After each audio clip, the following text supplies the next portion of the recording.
pass, what's one destination I could cut toward? Basket, most obvious one, right? So I call this by where they are going to. Basket cut. Now, there's space up there. If you fill that space, what are you cutting toward? I would say the ball. Good.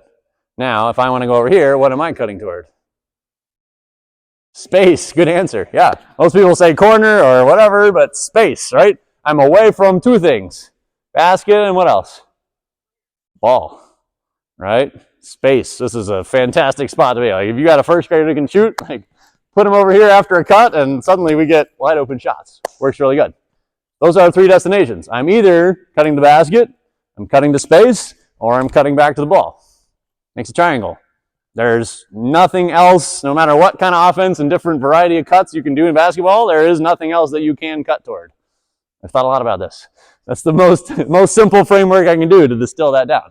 And you can teach first graders that very easily. Like, if you're here, there's really only one place to go. The ball's there. I don't want to crowd them. I want space, right? Right. Now we all want to come give you a hug and take the ball out of your hands, like, right? So teaching them that this is effective, like we can catch and maybe score a layup, happens somewhat frequently. We can get out of the way and, again, pull defense with me because they want to hug their man, and you just get a layup behind me because I cleared the whole basket for you. Works great. And then we're stuck. We don't want to pass to a stationary target.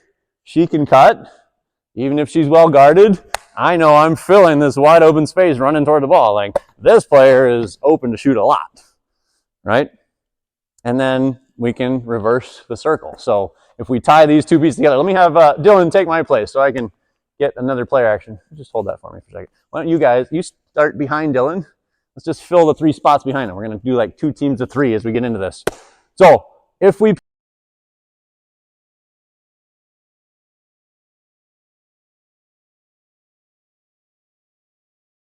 pass and he goes basket cut, when she fills toward ball, pass, Dylan's going to go to space. Now, where did the pass come from?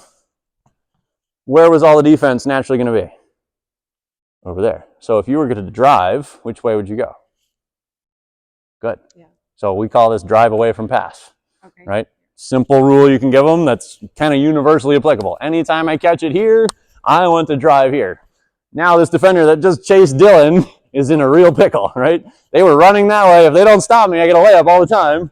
If they do, Dylan's open in the corner again, right? We're just combining. We did a triangle with a circle at the end. She cut, she caught, and she drove it.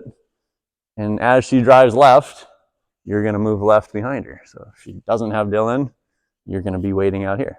Yeah? Let's start it from here. So you're going to pass. We'll just do this side of the floor. You cut the basket. Here comes Dylan. He's going to drive left when he catches it, and everybody moves left. Pretty good? Yeah. So that would most likely be a shot for you. Yeah? And when he dribbled, we want you to move left. Now, this is advanced skill. I don't expect first graders, but you're running out. He drives left. I want to move left into that catch and shot, right? That's like level 17 for these guys. We don't worry about that too much. But if you can get those 2 shapes to work, right? And I would start with the drive. Most coaches would start with pass and cut first, or, ball screen or something else crazy that's not going to work very well. I start with the drive. I call it the order of operations. I just worked with the Spalding high school program this week, and the same thing I taught with the high school guys. You come down the court with the ball, you're one-on-one with your defender, drive. Like, first opportunity, attack the basket. If they stop you, then we kick. If nobody stops you, we get layups until the defense gets good enough to start figuring that out, right? And then second level defense, my guy is pretty good and stops me from driving. Now I can pass and cut to get moving and get a different space. Make sense? Good. Let's try the next 3. We'll rotate our lines here a couple times. I want you to either drive or pass. I'll leave it up to you. Okay. Pass. Cut to basket. Brian's cutting to ball. Hold on a second. Yep. Good. Drive left away from your pass. And everybody moves left. Good. And you can shoot it. You're probably the most wide open on the floor. Hey, with the bank shot.